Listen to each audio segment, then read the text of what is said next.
Hello, welcome to Mobile Car Mechanic.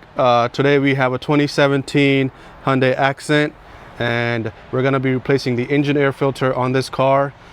This will apply from 2012 to 2017. Let's get to it. All right, so the engine air filter for this car is located right over here. As you can see, there's one clip over here, one clip right there, and I don't think there's any other clips. So I'm gonna go ahead and open this up, and right there, as you can see, the engine air filter.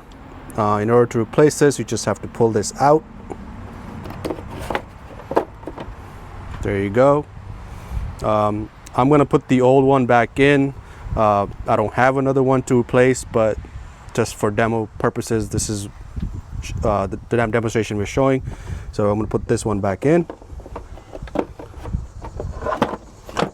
and then go ahead and close this and go back to the two clips, and that's it. Thank you for watching Mobile Car Mechanic. We just finished replacing the engine air filter on this car.